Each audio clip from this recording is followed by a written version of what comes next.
جس موضوع کے اوپر گفتگو کرنی ہے وہ ہے امت مسلمہ انتشار کا شکار کیوں؟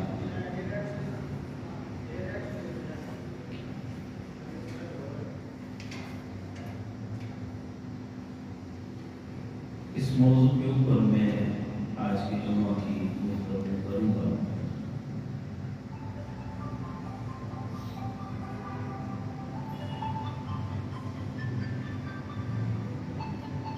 امت مسلمہ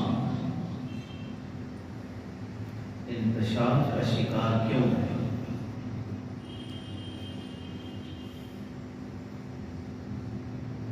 جب نظام حیات بھی مکمل ہے،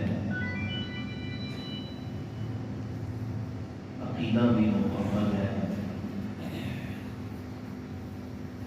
نصرت خداوندی بھی ہے،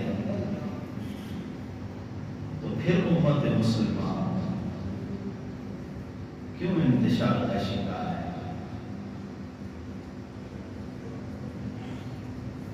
اللہ رب العزت نے فرمایا وَاعْتَصِمُوا بِحَبْلِ اللَّهِ جَمِيعًا وَلَا تَفَرَّقُوا، اللہ کی رسی کو مضبوطی سے تھامے رکھو اور تفرقہ بازی میں نہ پڑو۔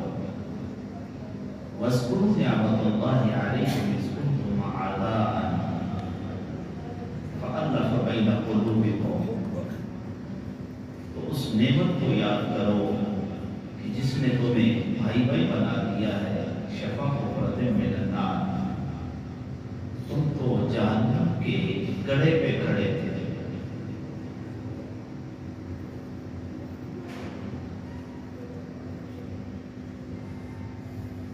تو اللہ تعالیٰ یہ فرما رہے کہ تفرقہ بازی میں، اختلافات میں نہ پڑو، اللہ کی رسی یعنی دین اسلام کو مضبوطی سے تھام رکھو، اسی میں تمہاری بقا بھی ہے، اسی میں تمہاری سلامتی بھی ہے، اور یہ عاقل والوں کے لیے ایک نشانی بھی ہے۔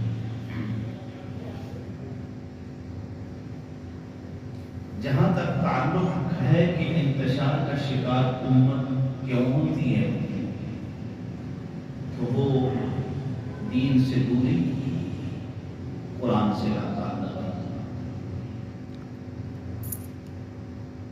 دنیا کی محبت، دین سے دل خالی، تعصب، عداوت،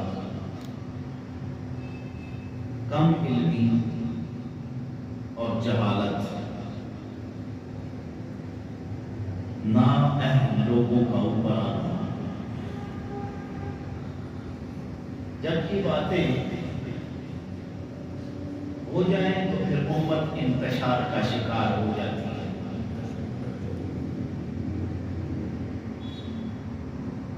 کیونکہ یہ انتشار کے نقصان بھی ہیں، دنیا کی محبت، جاہلیت، تعصب، دین سے دوری، نااہل لوگوں کا اوپر آنا۔ تو آج اگر دیکھا جائے دین سے دوری، وہ تو ہمارے عمل سے ظاہر ہے۔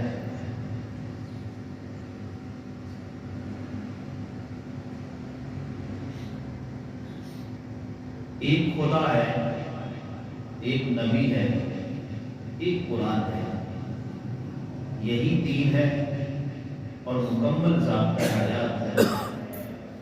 اس کے اندر اس کو پڑھ کے اس پہ ایمان رکھنے والے ایک دوسرے سکول آف تھاٹ کو برداشت کرنے کی گنجائش نہیں کرتے۔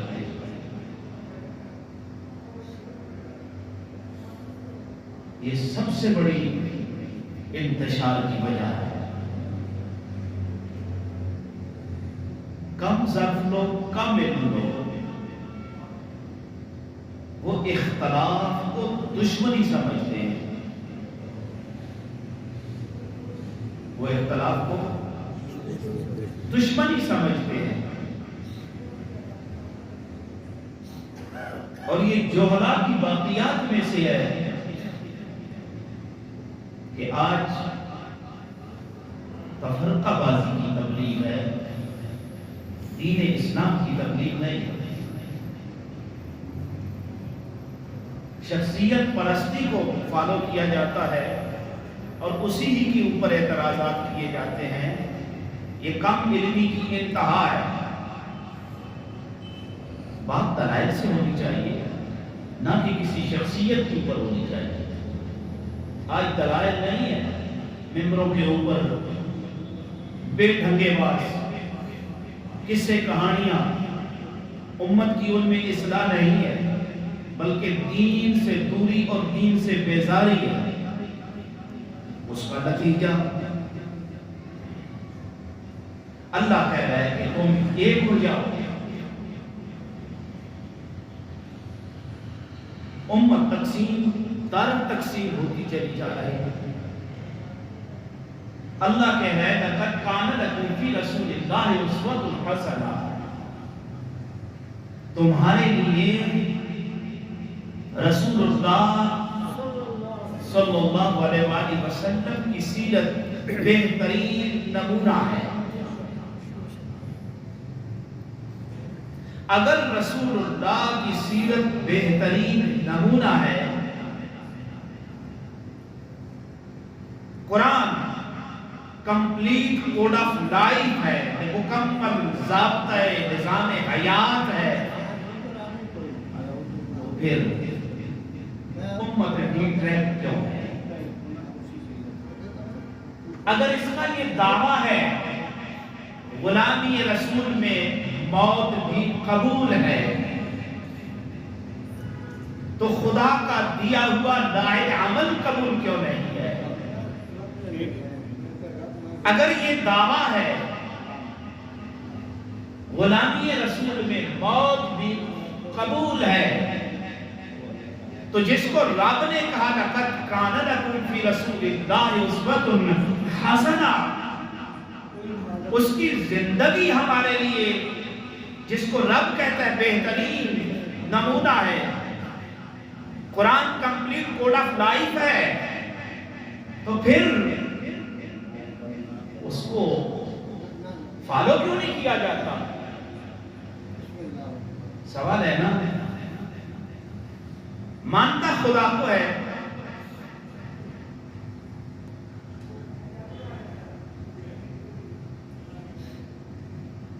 اور مانتا خدا کی نہیں ہے. مانتا خدا کو ہے، مانتا خدا کی نہیں ہے. اگر مصطفیٰ سے پیار ہوتا تو شکل مصطفیٰ والی ہوتی، یہود و نصارہ والی نہ ہوتی. اگر خدا کے کلام یعنی قرآن سے پیار ہوتا تو نظام حیات میں یہود و نصارہ کی باقیات شامل نہ ہوتی. اگر قرآن سے پیار ہوتا تو پھر قانون قرآن والا لاگو ہوتا، یہود و نصارہ والا لاگو نہ ہوتا. آج نظام حیات جس کو تم سیاست کہتے ہو، اور یہ سیاست انبیاء کی باقیات ہے. 1,24,000 پیغمبر نے سیاست کی ہے، ختم نہیں ہوئی. رسول اللہ نے کی ہے. 60 سال تک خلفائے راشدین کی زندگی سیاست کے اوپر مبنی ہے. نظام حیات ابوبکر صدیق نے نہیں چلایا، قانون رائج کیا ہے، حکمرانی امت مسلمہ پہ کی ہے. تو ابوبکر صدیق رضی اللہ تعالی عنہ کا زندگی کا ایک ایک لمحہ شریعت مطہرہ کے تابع ہے. ایسے ہو ہی نہیں سکتا کہ ابوبکر صدیق وہ کام کرے جو قرآن یا صاحب قرآن کی تعلیمات کے خلاف ہے. تو اگر تو فالوور ہے، یہ تو دعویٰ رکھتا ہے میں خدا کو ماننے والا ہوں، مصطفیٰ سے محبت کرنے والا ہوں، قرآن کا پیروکار ہوں، تو پھر تیری زندگی سے ابو بکر نکلنا نہیں چاہیے بلکہ بولو تو صحیح ہونا چاہیے. وظیفہ بند ہوگا تو میرا آپ کا نہیں بند، وہ مجھے پہلے ہی نہیں دے جی، وہ مجھے پہلے ہی نہیں ملتا، لہذا ہم توقع ہی نہیں رکھتے. کبھی چور سے خیر کی توقع رکھی جا سکتی ہے؟ وہ بولو تو صحیح قیامت آئے گی تو ادھر آئے گی، ہمیں کن قیامتوں کا ڈر نہیں ہے. تو اللہ کہہ رہا ہے وَاعْتَصِمُوا بِحَبْلِ اللَّهِ جَمِيعًا وَلَا تَفَرَّقُوا، اللہ کی رسی کو مضبوطی سے تھامے رکھو تاکہ تم تفرقہ بازی میں نہ پڑو. وَلَا تَنَازَعُوا وَلَا تَنَازَعُوا فَتَفْشَلُوا وَتَذْهَبَ رِيحُكُمْ، اگر تم آپس کے لڑائی جھگڑوں میں پڑو گے تو تمہاری ہوا اکھڑ جائے گی. لہذا پتہ چلا اتحاد میں برکت ہے، انتشار میں نقصان ہے. آج تو گھروں میں اتحاد نہیں ملتا بلکہ انتشار ملتا ہے. بیٹا باپ کے ساتھ رائے کا مخالف، باپ بیٹے کی رائے کا مخالف، ایک دوسرے کی رائے کا احترام نہیں. جب بھی بیٹھیں گے گھر میں بات کریں گے، پیار محبت سے بات شروع ہوگی، سختی میں تلخ کلامی میں بات ختم ہوگی. بتاؤ اس میں رشتہ عظیمہ کے اندر پیار محبت ہے یا دل کی بغض اور عداوت ہے؟ پیار محبت کہاں سے آ جاتی؟ جب آپ نے بات شروع کی، مل بیٹھے گھر میں، بڑے محبوبانہ انداز میں گفتگو شروع کی، اور آپ کی گفتگو کا جب اختتام ہوا تو تل کلامی کے اندر ہوا، ایک کم ادھر ہے ایک کم ادھر ہے. تو انتشار کی پہلی بنیاد آپ کے گھر سے ہے. چاہیے تو یہ تھا کہ چھوٹے بڑے کی رائے کا احترام کیا جاتا. جب احترام ہو پھر یہ دیوار اوپر جاتی ہے. آج وہ نہیں ہے، گھروں کے اندر اتحاد نہیں ہے. اتحاد ہوتا ہے قوت آتی ہے، انتشار ہوتا ہے قوت چلی جاتی ہے. اتحاد ہوتا ہے عزت آتی ہے، انتشار ہوتا ہے عزت چلی جاتی ہے. اتحاد ہوتا ہے غلبہ آتا ہے، انتشار ہوتا ہے غلبہ ختم ہو جاتا ہے. اتحاد ہوتا ہے مقام و مرتبہ بڑھ جاتا ہے، انتشار ہوتا ہے مقام و مرتبہ کم ہو جاتا ہے. اتحاد ہوتا ہے دوسروں کی نگاہوں میں مقام ہوتا ہے، انتشار ہوتا ہے مقام گر جاتا ہے. اتحاد ہوتا ہے روب اور غلبہ ہوتا ہے، دوسرے رائے کو احترام دیتے ہیں، عزت دیتے ہیں. جب انتشار ہوتا ہے مقام مرتبہ گر جاتا ہے، دوسرا رائے کی عزت نہیں دیتا. جب اتحاد ہوتا ہے دوسرے استعمال نہیں کرتے بلکہ استعمال ہوتے ہیں. جب انتشار ہوتا ہے تو پھر خود استعمال بولے نا، آپ ہو رہے ہیں، آپ استعمال ہو رہے ہیں. یہ قاعدہ آپ کے اوپر لگتا ہے، یہ قاعدہ میرے اوپر لگتا ہے. میں نے پہلے بھی کہا ہے 11 سال جب لڑی ہے ایران عراق نے، کتنی 11 سال. صدام کہاں میں تھی؟ امریکہ. ایران کہاں میں تھی؟ اسرائیل. صدام کو کس نے مارا؟ امریکہ. خامنائی کو کس نے مارا؟ اسرائیل. ہم نے سبق سیکھا؟ اوپر چلے جاؤ، اسرائیل اور امریکہ آپس میں، اور بولو تو صحیح ہے، ایک ہے، مخالف ہے، دشمن اوپر ایک ہے، یہ کیوں نہیں ہو سکتے؟ یہ نیچے سے لے کے گھر سے لے کر کے اوپر تک ایک نہیں ہے۔ گھروں میں اختلاف ہے کہ نہیں؟ ہے نا؟ رشتوں کا حیا ہے؟ نہیں ہے، بھائی بھائی کا ویری بنا ہوا ہے، رشتے کا حیا نہیں ہے۔ بابے اس بات کو ماننا پڑے گا، بابے جنا کا حیا ہے کہ نہیں؟ اس کے پیچھے ہم رشتہ توڑ دیتے ہیں، اور جو مالدار ہو اس سے جوڑ دیتے ہیں۔ اللہ اور رسول کیا کہہ رہے ہیں؟ قطع رحمی، قطع رحمی، اپنے رشتہ داروں سے ناراض ہونا حرام ہے۔ ہم کیا کرتے ہیں اس کو؟ بولو تو صحیح نہ ہو یا نہ ہو، چلو تو صحیح نہ میرے ساتھ ہو۔ اللہ کہتا ہے قطع رحمی حرام ہے، حرام ہے، ہم کہتے ہیں آنکھ تو دو نا، حلال ہے۔ میں اگلی بات کروں نا، اللہ کہتے ہیں قطع رحمی حرام ہے، ہم کہتے ہیں قطع رحمی حلال ہے۔ اب اپنے ایمان سے بتاؤ، خدا ہم ہیں جو وہ عرشوں کا مالک ہے؟ وہ تو وہ ہے نا، میں اپنے الفاظ پہ بات کر رہا ہوں، خدا وہ ہے یا ہم ہیں؟ جب یہ بات کہیں قطع رحمی، وہ کہے حلال ہے حرام ہے، ہم کہیں حلال ہے، پھر خدا وہ نہیں ہے، ہم خود خدا ہیں۔ جب ہم خود خدا بنیں گے تو ایمان پھر کہیں اور جائے گا یا ہمارے اندر آئے گا؟ کہیں اور چلا جائے گا نا۔ تو آج یہی ہے، خدا کہہ رہے وَلَا تَنَازَعُوا فَتَفْشَلُوا وَتَذْهَبَ رِيحُكُمْ۔ آیت ٹھیک ہے، نہ جھگڑوں میں پڑو، کمزور ہو جاؤ گے، تمہاری ہوا اکھڑ جائے گی۔ اب گھر سے جب ابتدا ہوئی ہے اور بچہ جب پیدا ہوا ہے، اس کو اخلاق یہ سکھایا جاتا ہے، اس سے کوئی پاک نہیں، نہ اوپر سے لے کر نیچے تک، نہ اس سے پیر پاک ہے، نہ پیر کو ماننے والا پاک ہے۔ توجہ ہے؟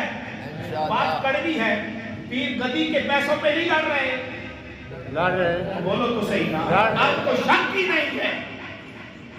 جو خود لڑ رہے ہیں وہ تمہارے اندر اتحاد پیدا کریں گے۔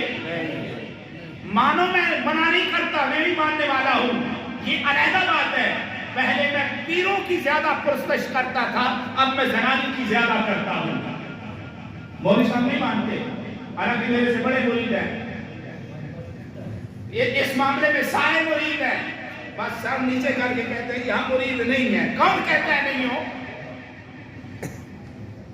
میں تو اعلانیہ کہہ رہا ہوں نا کہ میں تو اپنی زنانی کا مرید ہوں۔ اوکے نہیں میں پرے گا بولو جی اوکے نہیں ہوتا، ایک بندہ کہہ رہا ہے، باقیوں میں ابھی بھی اکڑ ہے۔ پہلوان وہ ہے، پہلوان وہ ہے، آپ صاحب یہاں سے رہے، وہ بھی میرے پیر بھائی ہیں، اللہ ان کی چائے میں برکت ڈالے، آمین کہو، دعا میں آمین کرو، اور ان سے پیا بھی کرو۔ اپنے پیر بھائیوں کی تو بندہ ایسے ایڈورٹائزمنٹ کرتا ہے نا۔ تو صحابین محترم، ہم نے سبق نہیں سیکھا، ہم نے قرآن و حدیث کے خلاف کام کیا ہے۔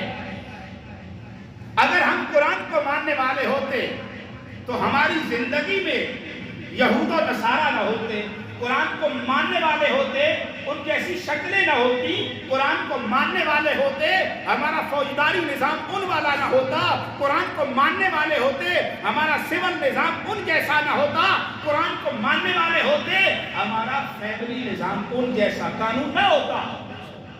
یہ ریالٹی ہے، اصل حقیقت ہے، قرآن نہیں ہے، گورے کی باقیات ہیں۔ اللہ جب کہہ رہا ہے، اور انتشار کی پہلی یہ وجہ ہے کہ قرآن کو چھوڑ دیں گے۔ آج زندگیوں میں قرآن نہیں ہے، صرف جس سننے میں قرآن ہے، صرف نماز میں قرآن ہے، نماز والے کا بھی، نماز پیچھے پڑھنے والے کی۔ قانون ایک پہ نہیں لگتا، اقلیت پہ نہیں لگتا، قانون اکثریت پہ لگتا ہے، تو اکثریت میں تو قرآن نظر نہیں آتا۔ دوسری بات، نااہل لوگ اوپر ہو جائیں گے، یہ رسول اللہ کی بات ہے۔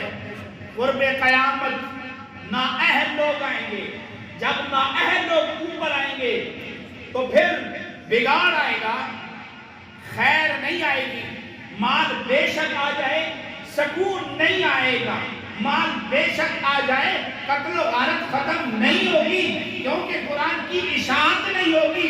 جب قرآن کی اشاعت نہیں ہوگی دین کا کام رک جائے گا، پھر جہالت ابھرے گی، اور یہ جہالت تیری روحانی درسگاہ خانقاہ سے شروع ہو کر کے تیری مسجد تک، تیری مسجد سے لے کر کے تیرے گھر تک، تیرے گھر سے لے کر کے تیری اسمبلی تک روزے روشن کی طرح آیا ہے۔ توجہ ہے انشاءاللہ، بحث تو نہیں ہوگا انشاءاللہ۔ یہ رسول اللہ کی بات کر رہا ہوں۔ دین کا علم کم ہو جائے گا۔ صحابہ نے پوچھا یا رسول اللہ کیا ہم ختم ہو جائیں گے؟ فرمایا نہیں، علماء کو اٹھا لیا جائے گا۔ سبحان اللہ۔ جب علماء نہیں ہوں گے، علماء حق کا ختم ہو جائیں گے تو پھر دین کا علم تو ختم ہو جائے گا۔ ایسا ہے کہ نہیں؟ اور آج کے دور میں حکومتی مشینری سے لے کر کے محلے کے چوکیدار تک علماء سے کیا سلوک ہے؟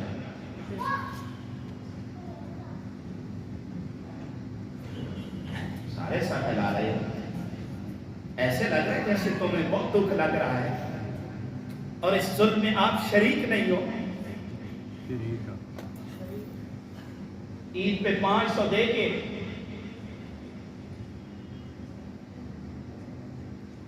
مجھے تو وہ بھی نہیں دیا۔ ہاں میں یہ بات کر سکتا ہوں، نہ میں 25,000 لیتا ہوں، بلکہ دیتے نہیں ہیں، کون چھوڑتا ہے؟ عید پہ آتے بھی 500 تک، 500 بھی نہیں دیا، جو میں کہوں کسی نے دیا ہے، یہ میں بمانگے دور بات کر رہا ہوں۔ تو کون ہے جو اپنے بچے کو مدرسے میں ڈال کے دین پڑھائے گا؟ گورنمنٹ کیوں خرچہ کرتی ہے ڈاکٹر کے اوپر، کیوں خرچہ کرتی ہے انجینئر کے اوپر؟ لوگوں کی زندگیاں صحت اچھی ہوگی، لوگ طاقتور ہوں گے، انجینئر کے اوپر خرچ کرتی ہے، وہ اپنا کام کریں گے، دشمن کے اوپر غلبہ ہوگا۔ اسی لیے کیا جاتا ہے نا۔ تعلیم کے اوپر کیوں خرچہ کر رہی ہے کہ لوگ پڑھے لکھے آئیں گے؟ یہ پڑھنا لکھنا ہی ہماری بدنصیبی ہے اور آپ کی پریشانی ہے۔ پھر کہوں یہ پڑھنا لکھنا ہی ہماری بدنصیبی ہے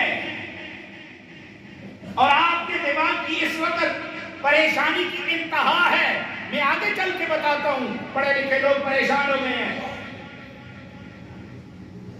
کیونکہ یہ انبیاء کی وراثت ہے، انبیاء کا ورثہ ہے۔ ہم انبیاء کی وراثت سمجھ کے نہیں پڑھتے، یہ ظلم عظیم ہے۔ ہم نوکریوں کے لیے پڑھتے ہیں، جسٹ ایک کاغذ کا ٹکڑا اٹھانے کے لیے پڑھتے ہیں، اس کا رزلٹ امت مسلمہ کا معیار تعلیم سے اوپر جاتا ہے یا نیچے آتا ہے؟ بولے بولے اور بولے تو صحیح، اوپر جاتا ہے۔ تمہارا کیوں نہیں جا رہا؟ تمہارا کیوں نہیں جا رہا؟ ان کا اوپر جا رہا ہے، ان کا یہود و نصارہ کا۔ وہ نوکریوں کے لیے نہیں پڑھتے، وہ قوم بنانے کے لیے پڑھتے ہیں، لیڈر قومیں بناتے ہیں۔ تو کیا ہوا؟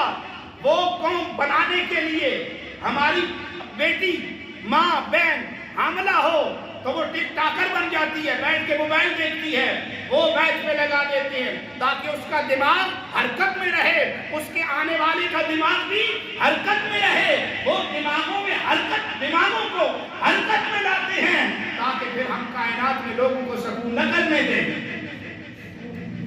توجہ ہے؟ بات میرا خیال ہے سمجھ سے اوپر ہے۔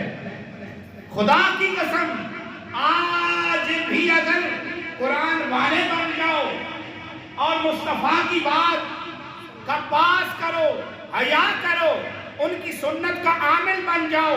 خدا بھی وہی ہے، مصطفیٰ بھی وہی ہے، قرآن بھی وہی ہے جو 1,24,000 صحابہ کو فیض دے سکتا تھا۔ آج بھی اگر خدا وہی ہے تو وہ فیض دے سکتا ہے۔ امت فیض کیوں نہیں لے رہی؟ ہمارا فیض کیوں نہیں ہے؟ اگر نبی کے صحابہ بھی ان کی بات کو ایک لمحہ نظر انداز کر دے نا تو دشمن غلبہ پا جاتا ہے، دشمن کا ہاتھ اوپر آ جاتا ہے۔ اگر نبی کے گھر والے بھی حسد میں آ جائیں نا، جملہ سخت ہے، مجبوری آپ کو ہضم کرنا پڑے گا، میرے بولنے کے بعد یہ دماغ کا انتشار کے فضل ہی تعالی ختم ہو جائے گا۔ اور جو ہے انشاءاللہ جنگ احد ہے، پہاڑی کے اوپر نبی نے صحابہ کو کھڑا کیا، ہم جیت جائیں ہار جائیں، پرندے ہماری بوٹیاں نوچ لیں، تم نے یہاں سے حرکت نہیں کرنی۔ جب جنگ جیتتی ہوئی نظر آئی، صحابہ نے وہ درہ چھوڑ دیا۔ جب چھوڑا تو جیتی ہوئی جنگ نقصان میں بدل گئی۔ میں ہار نہیں کہتا، وہاں پہ میرے نبی کی بات ہے، میرے صحابہ کی بات ہے، میرے نبی کو ماننے والے ہیں۔ صحابہ وہ ہیں جو امت اور نبوت کے درمیان ایک پل کا کردار ادا کرتے ہیں۔ یہ ان کے لیے بھی درس عبرت ہے جو گوئے کی ناجائز روحانی ذریت اسرائیل کے ٹکڑوں پہ پڑنے والے کتے میرے نبی کے صحابہ پہ پھونکتے ہیں۔ توجہ ہے انشاءاللہ، توجہ ہے انشاءاللہ، ہوئے گی انشاءاللہ، ہوئے گی کیوں نہیں؟ درہ چھوڑا، منکر تھے، مخالفت کرنے والے تھے، سنت کے عامل تھے، قرآن پڑھنے والے تھے، قرآن کے عامل تھے۔ ایک لمحہ نبی کی بات کو نظر انداز کیا، جیتی ہوئی جنگ نقصان میں بدل گئی۔ خدا دکھانا چاہتا ہے میری بات مصطفیٰ کی بات میں ہے، تمہاری عزت مصطفیٰ کی عزت میں ہے، تم مصطفیٰ کی بات کا حیا کرو گے، میں تمہارا حیا کروں گا۔ نعرہ تکبیر، نعرہ رسالت، نعرہ تاکید۔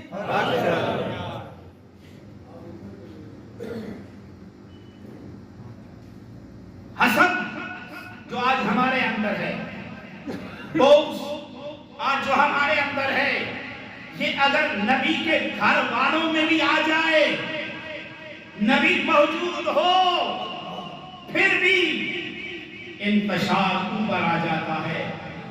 اگر یقین نہیں تو دلیل قرآن سے ہے۔ یعقوب بھی پیغمبر ہے، یوسف بھی پیغمبر ہے، باقی بیٹے بھی پیغمبر کی اولاد ہے۔ جب باپ اپنے یوسف پہ محبت کی نگاہ دوڑاتا ہے، دوسروں کو حسد آتا ہے، باپ ہم سے پیار نہیں کرتا، یوسف سے زیادہ پیار کرتا ہے، تو وہ اٹھا کے کنویں میں پھینک آتے ہیں۔ توجہ ہے؟ توجہ نہ آئے تو پھر بولی شاید تو نہ ہوگا انشاءاللہ۔ ملک نواز کے پیسے لینے والا حقیقت سچی بات کرے گا۔ میں کہتا ہوں یہی سب سے بڑی بے غیرتی ہے، بوتھا بند کرنے کی۔ تو ایک ہو جاؤ، بس برداشت کرنا سیکھو، بس سہنا سیکھو، بس محمد الرسول اللہ والذین معہ اشداء علی الکفار، اپنوں پہ رحم کرو، غیروں پہ سخت ہو جاؤ، پھر تو مزہ ہے نا۔ ہمیں تو بات مثال بڑی سخت آئی ہے، ٹائم ہو گیا، میں نہیں بولتا۔ اس لیے رسول اللہ نے یہ کہا ہے کہ ایک رشتوں کا حیا کر، رشتوں کا حیا کر۔ خدا نے یہ کہا ہے وَلَا تَنَازَعُوا، جھگڑوں میں نہ پڑو۔ مصطفیٰ نے یہ کہا ہے کہ قطع رحمی نہ کرو، صلہ رحمی کرو، ایک دوسرے کے ساتھ اچھا سلوک کرو۔ پڑھے لکھے لوگ، عقل مند لوگ ایک دوسرے کی رائے کا حیا کرتے ہیں۔ اختلاف باعث رحمت ہے، پڑھے لکھوں کے درمیان۔ اختلاف باعث زحمت ہے جاہلوں کے درمیان۔ یہاں پہ تو مجھے نہیں سمجھ آئی، پڑھے لکھے بھی یہ کی ہے، ان کے ساتھ شامل ہے، تو تم فروئی مسائل پہ لڑ رہے ہو، امت کو لڑا رہے ہو، اپنی باقیات کی طرف تو نگاہ دوڑاؤ۔ امام شافعی کا اپنا مسلک، امام ابو حنیفہ کا اپنا مسلک۔ جب شافعی ابو حنیفہ کے مزار پہ آتا ہے تو ہاتھ باندھ کے نماز پڑھتا ہے، ناک کے نیچے ہاتھ باندھتا ہے یا اوپر باندھتا ہے، اس کی رائے کا، اس کے عمل کا حیا کرتا ہے۔ تو آج امت کو کیا ہو گیا کہ تم فروئی مسائل پہ امت کو ظالموں لڑاتے جا رہے ہو اور دوسروں کے ہاتھوں، غیروں کے ہاتھوں کھلونا بنے جا رہے ہیں۔ مولوی بھی اس سے پاک نہیں ہے، اگر پاک ہوتے تو ملت اسلامیہ افغانستان، اسرائیل اور انڈیا کے ہاتھوں میں نہ کھیلتی۔ ان کا اپنا سٹیٹس ہے، ان کا اپنا مکان ہے۔